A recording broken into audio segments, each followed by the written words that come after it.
الحمد لله رب العالمين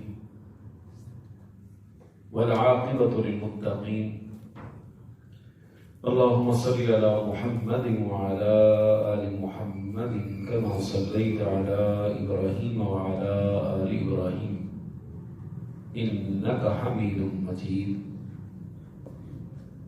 اللهم بارك على محمد وعلى آل محمد كما باركت على إبراهيم وعلى آل إبراهيم إنك حميد مجيد رب اشرح لي صدري ويسر لي أمري واحلل عقدة من لساني يفقهوا قولي سبحانك لا علم لنا إلا ما علمتنا إنك أنت العليم الحكيم اللهم انفعنا بما علمتنا وعلمنا ما ينفعنا وزدنا علما. باب ہے ما قیل فی اولاد المسلمین، مسلمانوں کی نابالغ اولاد کے متعلق جو کہا گیا ہے. عن البراء بن عازب رضی اللہ عنہ قال، سیدنا براء بن عازب رضی اللہ تعالی عنہما سے یہ حدیث مروی ہے کہ لما توفی ابراہیم علیہ السلام، کہ جب رسول اللہ صلی اللہ علیہ وسلم کے لخت جگر سیدنا ابراہیم علیہ السلام فوت ہوئے، رسول اللہ صلی اللہ علیہ وسلم نے فرمایا کہ ان لہ مرضعا فی الجنہ، کہ جنت میں ان کے لیے ایک دودھ پلانے والی مقرر کر دی گئی ہے. مسلمانوں کی اولاد میں سے نابالغ بچہ جو فوت ہو جائے اس کے بارے میں یہی موقف ہے کہ ان کے لیے جنت کے اندر مقام ہے. اللہ تعالیٰ ان بچوں کو جنت کے اندر ایک مقام و مرتبہ عطا کر دیتے ہیں. البتہ نبی علیہ السلام کے لخت جگر کو ان کا یہ ایک خاص مقام دے دیا گیا ان کی عظمت کے پیش نظر کہ اللہ تعالیٰ نے جنت میں بھی ان کے لیے دودھ پلانے والے کا بندوبست کر دیا. پر یہ بات حتمی ہے کہ مسلمانوں کی اولاد نابالغ حالت میں جو فوت ہو جائے وہ جنت میں ہی جائے گی. اب اگلا مسئلہ ہے کہ مشرک کے بچے اگر فوت ہو جائے تو اس کا کیا ہے.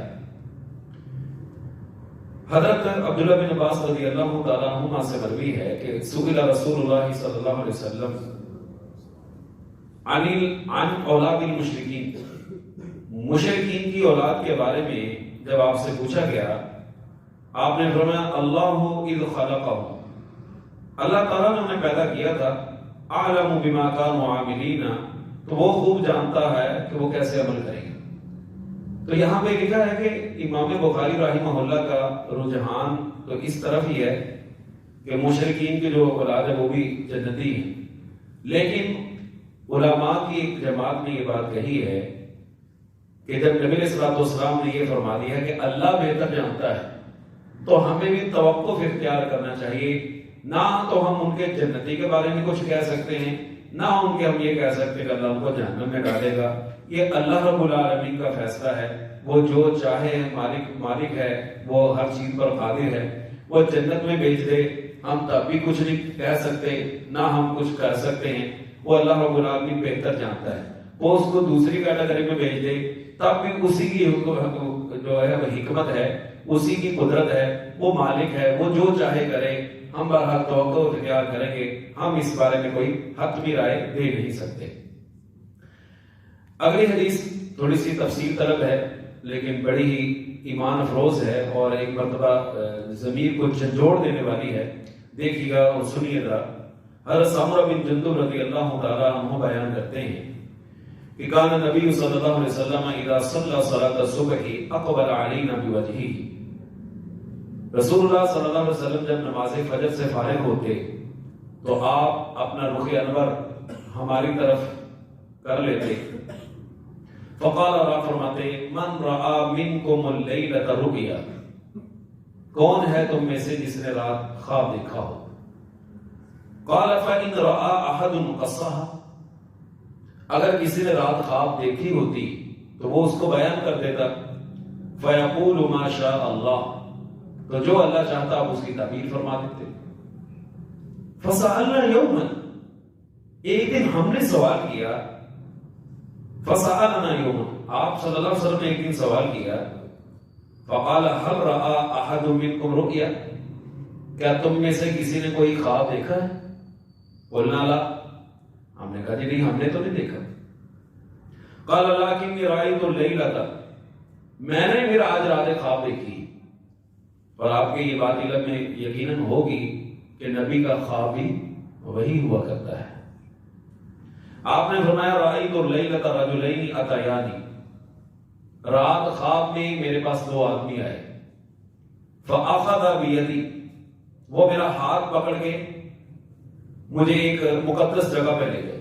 فأخرجاني إلى الأرض المقدسة، ایک مقدس پاکیزہ جگہ پر مجھے لے گئے. فإذا رجل جالس، میں وہاں پہ ایک آدمی دیکھتا ہوں جو بیٹھا ہوا ہے. ورجل قائم، اور ایک آدمی کھڑا ہے. بيده كلوب حديد، اس کے ہاتھ میں لوہے کا ایک آنکڑا ہے. قال انه يدخل ذلك الكلوب في شدقه حتى يبلغ قفاه، وہ لوہے کا گرز یا آنکڑا وہ بیٹھے ہوئے آدمی کے منہ میں داخل کرتا ہے جو اس طرف کو چیرتا ہوا اس کی گدی تک پہنچ جاتا ہے. حتى يبلغ قفاه ثم يفعل بشدقه الآخر مثل ذلك، پھر وہ اس کے دوسرے جبڑے میں بھی ایسا ہی کرتا ہے. وَيَلْتَئِمُ شِدْقُهُ هَذَا، اس عرصہ میں پہلا جبڑا ٹھیک ہو جاتا ہے. فَيَعُودُ فَيَصْنَعُ مِثْلَهُ، تو وہ اس کے ساتھ دوبارہ ویسا ہی کرتا ہے. وَتُمَا هَذَا، میں نے کہا یہ کیا قصہ ہے؟ یہ اس آدمی کے یوں بادشڑ میں ڈال کر بادشوں میں گدی تک کیوں لے جایا جا رہا ہے؟ قال انطلق، وہ فرشتے وہ دو آدمی مجھے کہنے لگے اب چلیے. فانطلقنا، ہم وہاں سے چل دیے. حتى اتينا على رجل مضطجع على قفاه، ہم ایسے آدمی کے پاس پہنچے جو بالکل چت لیٹا ہوا تھا. اللہ اکبر. ورجل قائم على رأسه بفهر، اور ایک آدمی اس کے سہانے پر ایک پتھر لیے کھڑا تھا. فَيَشْدَحُ بِهِ رَأْسَهُ، وہ پتھر کے ذریعے اس کا سر پھوڑ رہا تھا. فَإِذَا ضَرَبَهُ تَتَهْتَهَا الْحَجَرُ، جب وہ اس کو پتھر مارتا اس کا سر کچلا جاتا اور پتھر لڑک کے دور گر جاتا. فَانطَلَقَ إِلَيْهِ لِيَأْخُذَهُ، وہ پتھر پکڑنے جاتا. فَلَا يَرْجِعُ إِلَى هَذَا حَتَّى يَلْتَئِمَ رَأْسُهُ، جب تک یہ واپس آتا اس کا سر دوبارہ اسی طرح بن چکا ہوتا. وعاد رأسه كما هو فعاد إليه فضربه، وہ دوبارہ اس کو اسی طرح چوٹ مارتا. قلت من هذا، میں نے کہا یہ کون ہے؟ قال انطلق، ان دو آدمی نے مجھے کہا کہ آپ چلیے. فانطلقنا إلى ثقب مثل التنور، ہم ایک گھڑے کی طرف چلے جو تنور کی طرح. اعلاه ضيق واسفله واسع، اس کا منہ تنگ اور پیندا چوڑا تھا. يتوقد تحته نارا، اس کے نیچے آگ جل رہی تھی. فإذا اقترب ارتفعوا، اور اس کے اندر جو ہے فإذا اقترب ارتفعوا حتى كاد أن يخرجوا فإذا خمدت رجعوا فيها وفيها رجال ونساء عراة، اس میں برہنہ مرد عورتیں ہیں. جب آگ بڑکتی تو شولوں کے ساتھ اچھل پڑتے اور نکلنے کے قریب ہو جاتے. پھر جب آگ دھیمی ہو جاتی وہ بھی دڑام سے جو ہے نیچے گر پڑتے. میں نے کہا من هذا، یہ کون ہے؟ قال، مجھے انہوں نے کہا انطلق، چلیے. فانطلقنا، تو ہم چل دیے. حتى اتينا على نهر من دم فيه رجل قائم، ہم ایک خونی نہر پر پہنچے، اس میں ایک شخص کھڑا ہے. وعلى وسط النهر، اور اس کے ایک کنارے پر ایک آدمی اور کھڑا ہے. بین یدیہ حجارۃ، اس کے ہاتھ میں پتھر ہے. فاقبل الرجل الذي في النهر، جو آدمی نہر کے اندر ہے وہ باہر آنا چاہتا ہے. فَإِذَا أَرَادَ أَن يَخْرُجَ رَمَى الرَّجُلُ بِحَجَرٍ فِي فِيهِ، تو جو باہر کھڑا ہے وہ اس کے منہ کے اوپر پتھر مارتا ہے. فَرَدَّهُ حَيْثُ كَانَ، تو وہ جہاں پہ ہوتا ہے اس کو وہیں پہ واپس لوٹا دیتا ہے. فَجَعَلَ كُلَّمَا جَاءَ لِيَخْرُجَ رَمَى فِي فِيهِ بِحَجَرٍ فَيَرْجِعُ كَمَا كَانَ. لہذا یہ سلسلہ جاری و ساری ہے. فَقُلْتُ مَا هَذَا، میں نے کہا یہ کون ہے؟ قَالَ انطلق، مجھے انہوں نے کہا کہ آپ چلیے. فانطلقنا، ہم چل دیے. حتی انتہینا الی روضۃ خضراء، یہاں تک کہ ہم ایک بڑا سایہ دار درخت تھا اس کی جڑ کے قریب پہنچ گئے، اور اس کی جڑ میں ایک بزرگ تھے اور ساتھ میں کچھ بچے تھے. وَإِذَا رَجُلٌ قَرِيبٌ مِنَ الشَّجَرَةِ، ایک آدمی اس درخت کے قریب تھا. بَيْنَ يَدَيْهِ نَارٌ يُوقِدُهَا، اس کے ہاتھ میں آگ تھی جسے وہ سلگا رہا تھا. فَصَعِدَا بِي فِي الشَّجَرَةِ، تو وہ مجھے ایک ایسے مقام میں انہوں نے داخل کیا، وہ دونوں مجھے اس درخت پر چڑھا لے گئے. اور اس کے بعد کیا کیا انہوں نے کہ انہوں نے مجھے ایک ایسے مکان میں داخل کیا جس سے بہتر مکان میں نے کبھی نہیں دیکھا. اس میں کچھ بچے، کچھ بوڑھے، کچھ عورتیں ہیں. پھر وہ دونوں مجھ کو وہاں سے نکال لائے اور درخت کی ایک دوسری شاخ پر بٹھا دیا. وہاں بھی ایک مکان تھا جس میں مجھے داخل کیا. یہ مکان پہلے سے بھی زیادہ عمدہ اور شاندار تھا. اس میں بھی کچھ بوڑھے اور کچھ جوان موجود تھے. تب میں نے ان دونوں سے کہا کہ تم نے مجھے رات بھر پھرایا ہے، اب میں نے جو کچھ دیکھا ہے اس کی حقیقت بتاؤ. اگر حقیقت سنیے گا اور ہم اپنے آپ کو، اپنے معاشرے کو ذرا ٹٹولیں اور موازنہ کریں کہ اس وقت ہمارا معاشرہ کس حالت میں کھڑا ہے. وہ کہنے لگے اچھا وہ شخص جسے آپ نے دیکھا کہ جس کا جبڑا چیرا جا رہا تھا، یہ وہ بدبخت جھوٹا آدمی تھا جو جھوٹے باتیں بیان کیا کرتا تھا، جو اس سے نقل ہو کر تمام دنیا کے اندر پہنچ جاتی ہے. اچھا یہ اس دور کی بات ہے جب جھوٹ پھیلانے کے کوئی اتنے ذرائع نہیں تھے. ایک بات اگر دوسری جگہ بھیجنی ہوتی تھی تو خطوں کی نوبت کے ذریعے ہوتی تھی نا. خط کو پہنچتے پہنچتے ہفتہ 10 دن لگ جاتے تھے. تو آج کے اس دور کے اندر آپ نے صرف ایک بٹن پریس کرنا ہے. آپ نے کوئی پوسٹ لینی ہے، شیئر کا آپشن ہے، آپ نے صرف شیئر کرنا ہے اور آپ اس گناہ کے حامل بن. اس لیے سوشل میڈیا کی جو اس دنیا کے اندر کوئی بھی پیغام نشر کرنے کے لیے یا اس کو آگے منتقل کرنے کے لیے، شیئر کرنے کے لیے 100 بار سوچا کریں کہ یہ بات آگے بھیجنے والی ہے بھی کہ نہیں. ہر چلتی پھرتی، ہر پیدل خبر کو کسی اور چیز کے ساتھ جوڑ دینا. جیسا کہ ابھی موجودہ ایک ورلڈ کپ ہو رہا ہے فٹ بال کا، اور قطر کے بارے میں وہ پچھلی پرانی پوسٹیں اٹھا کر وہاں پہ اسٹیڈیم میں نمازیں پڑھی جا رہی ہیں، اس میں یہ ہو رہا ہے، حالانکہ اس کا اس کے ساتھ کوئی تعلق نہیں، وہ کئی سال پرانی ہے، لیکن ان کو ان چیزوں کے ساتھ جوڑ دیا گیا.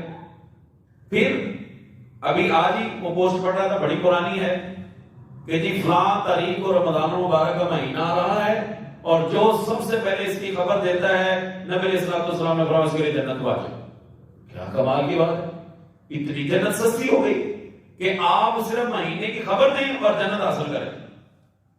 اس لیے یہ معاملہ بڑا حساس ہے. اس معاملے میں انسان کو احتیاط اختیار کرنی چاہیے. آپ صلی اللہ علیہ وسلم فرما رہے ہیں اس کو سزا کیا دی گئی ہے، دیکھیے ذرا، اس کے گناہ کی بالکل مناسب سزا دی گئی ہے. اس کے جبڑے میں یوں وہ آنکڑا ڈالا جا رہا ہے اور وہ چیرتا ہوا گدی تک لے جایا جا رہا ہے کہ اس منہ کے ذریعے یہ جھوٹ بولتا اور پوری دنیا کے اندر پھیل جاتا اور لوگ اس کو سچ مان لیتے. اس کے بعد وہ فرشتے کہنے لگے اس کے لیے قیامت تک ایسا ہی معاملہ ہوتا رہے گا. اور وہ شخص جسے آپ نے دیکھا کہ اس کا سر کچلا جا رہا ہے، یہ وہ شخص ہے جسے اللہ تعالیٰ نے قرآن کا علم دیا تھا، مگر وہ قرآن کو چھوڑ کر رات بھر سوتا رہتا اور دن میں بھی اس پر عمل نہیں کرتا. ہاتھی کے دام دکھانے کے اور کھانے کے اور لوگوں کے سامنے بڑا ایک نیک پارسا بنتا ہے، لیکن تنہائی انتہائی خطرناک علمان والحفیظ. قرآن کا حافظ ہے، قرآن کی تعلیم اس کے پاس موجود ہے، قرآن کا علم اس کے پاس موجود ہے، لیکن خواب غفلت کے اندر سویا ہوا ہے، اس کے مطابق کوئی عمل نہیں کرتا. بے عملی کی زندگی گزار رہا ہے، انتہائی خطرناک معاملہ ہے، انتہائی اعاذنا اللہ من ذلک، اللہ تعالیٰ ہمیں اسے محفوظ فرمائے دے۔ اس کے بعد فرماتے ہیں کہ روزے قیامت تک اس کے سر پر یہی عمل ہوتا رہے گا، اور وہ لوگ جنہیں آپ نے گڑھے میں دیکھا ہے یہ بدکار لوگ ہیں۔ وہ جو عورتیں اور مرد آپ نے تنور کے اندر دیکھی ہیں نا، یہ بدکار مرد اور بدکار عورتیں ہیں، ان کے ساتھ بھی قیامت تک یہی معاملہ ہوتا رہے گا۔ اور جسے آپ نے خونی نہر کے اندر دیکھا ہے، خون کی بنی ہوئی نہر ہے، اس کے اندر جو آدمی باہر نکلنے کی بار بار کوشش کرتا ہے، یہ سود خور ہے، سود خور ہے۔ آپ میں سے بہت سارے احباب ایسے ہیں جو بڑی عمر کے ہیں، آپ لوگوں کا مشاہدہ زیادہ ہوگا کہ جن لوگوں نے بھی سود لیا ہے نا، آخر ان کا انتہائی برا انجام ہوا ہے۔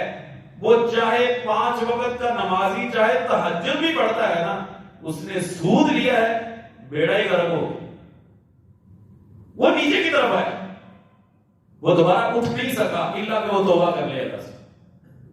بھائی اللہ تعالیٰ نے فرمایا فَأْذَنُوا بِحَرْبٍ مِّنَ اللَّهِ وَرَسُولِهِ، یہ ایک ایسی نحوست ہے، ایسی لعنت ہے کہ اس کے ذریعے گویا انسان اللہ اس کے رسول سے اعلان جنگ کر دیتا ہے۔ وہ اللہ اس کے رسول سے کون جنگ کرے گا؟ کون جیتے؟ وہ خالق ہے، وہ مالک ہے، ہم مخلوق، وہ قوی ہے، ہم کمزور ہیں، وہ طاقتور ہے، ہم ناتوان۔ اس لیے یہ چند دنوں کی جو چمک ہے اور دل کے اندر جو لالچ اور حرص ہے کہ رات سے دن نہ چڑھے اور میں امیر ہو جاؤں، میرے نیچے گاڑیاں ہوں، بنگلہ ہو، ملازم ہو، خادم ہو، نوکر ہو، ایک بات کروں، حکم دوں، سارا سسٹم میری انگلی کے اوپر گھوم رہا ہو، لیکن آخر کار اس کا انجام بہت برا ہے، انجام بڑا برا ہے۔ اس لیے تھوڑا کھا لے بندہ، حلال کھا لے، لیکن حرام کی طرف نہ لگے۔ استاد گرامی فضیلت و شیخ مولانا ارشاد الحق قصری صاحب حفظہ اللہ فرمایا کرتے ہیں کہ چند چیزیں ہیں جو مالک الملک نے حرام کی، ان کو انگلیوں پہ گنا جا سکتا ہے، جو رزق کے کمانے کے حرام ذرائع ہیں نا وہ چند دیکھ، اور حلال کی تعداد ہی کوئی نہیں، لیکن حضرت انسان ایسا لالچی ہے، یہ پھر حرام کی طرف منہ مارتا ہے، یہ پھر حرام کی طرف لپکتا ہے۔ او بھائی یہ گاڑیوں کے بغیر گزارا نہیں ہو سکتا، آج آ کے رہائش ہی کرنی ہے نا۔ اگر 1-1.5 مرلے کا 2-2.5 مرلے کا مکان ہوگا تو کیا اس میں زندگی نہیں گزرتی؟ کیا یہ لازمی ہے کہ کینال کے اندر کوٹھیاں ہوں تو پھر میری زندگی گزرے گی، ورنہ زندگی نہیں گزرے گی؟ اور اگر مجھے اس بات کا ڈر ہے لوگ کیا کہیں گے، تو لوگوں کی زبانیں کبھی چپ نہیں رہی، لوگوں کی زبانیں کبھی چپ نہیں رہی۔ آپ چاہے ایک کوٹھی کے ایک اپنا کینال کی کوٹھی بنا لیں، چاہے آپ 10 کینال کی کوٹھی بنا لیں، لوگوں کی باتیں پھر بھی نہیں ختم ہوں، یہ نہیں پکڑی جا سکتی۔ اس لیے یہ بات یاد رکھیں کہ اگر آپ حرام کا ارتکاب کر رہے ہیں، سود کھا رہے ہیں، آپ نے اکیلے اپنی قبر میں جانا ہے، آپ کے ساتھ کسی نے نہیں جانا۔ جس اولاد کی خاطر، جس بیوی کی خاطر آپ یہ کام کرتے ہیں نا، انہوں نے بس مٹی ڈال کے آ جانا ہے، باقی معاملے سارے آپ کے ہیں۔ اس لیے بھوکا رہنا پڑتا ہے، بھوکا رہ لیں، اپنی اولاد کی وہ بھوکا رکھ لیں۔ گزارے معافق زندگی کا نظام چلانے کے لیے کہتے ہیں کہ زندہ رہنے کے لیے کھانا چاہیے، کھانے کے لیے نہیں زندہ رہنا چاہیے۔ زندگی کا جو نظام ہے وہ چلانے کے لیے کھانے کا۔ اب اللہ تعالیٰ نے جو مجبوری کی حالت میں خنزیر کا گوشت کھانے کی اجازت دی ہے، وہ بھی صرف اس حد تک ہے جس سے نظامی زندگی چل سکے، بس۔ فَمَنِ اضْطُرَّ غَيْرَ بَاغٍ وَلَا عَادٍ فَلَا إِثْمَ عَلَيْهِ، مجبور ہو گیا ہے، حد سے بڑھنے والا نہ ہو، بغاوت کرنے والا نہ ہو، اس پہ کوئی گناہ نہیں، اتنا کہ کھا سکتا ہے جس سے زندگی کا نظام کر سکے۔ بارگاہ اس کے بعد فرشتے کہتے ہیں وہ بوڑھا انسان جو درخت کی جڑ کے قریب بیٹھا ہوا تھا وہ حضرت ابراہیم علیہ السلام ہے، اور جو چھوٹے بچے ان کے ارد گرد بیٹھے ہوئے تھے وہ لوگوں کے وہ بچے تھے جو بلوغت سے پہلے فوت ہو گئے، اور جو آدمی آگ تیز کر رہا تھا وہ جہنم کا دروغہ تھا، اور وہ پہلا مکان جس میں آپ تشریف لے گئے تھے عام مسلمانوں کا گھر ہے، اور یہ جو دوسرا یہ شہیدوں کے لیے، اور یہ جو ہم آپ کے ساتھ جا رہے ہیں میں جبرائیل اور میکائیل ہوں۔ اب آپ اپنا سر اٹھائیں، آپ فرماتے ہیں میں نے سر اٹھایا تو یکا یک دیکھتا ہوں کہ میرے اوپر ابر کی طرح کوئی چیز ہے جس طرح بادل ہوتا ہے۔ انہوں نے بتایا کہ یہ آپ کی اقامت گاہ ہے، یہ آپ کی جگہ ہے جنت کے اندر۔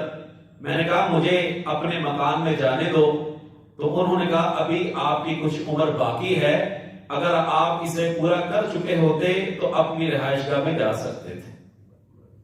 حضرات گرامی، حضرت امام بخاری رحمہ اللہ نے جو بنیاد بنائی ہے، جو باب باندھا ہے کہ مسلمانوں کے بچے کہاں جاتے ہیں، حضرت ابراہیم علیہ السلام کے ہاں اکٹھے ہو جاتے ہیں، وہ ان کے پاس اللہ تعالیٰ کو بھیج دیتا ہے۔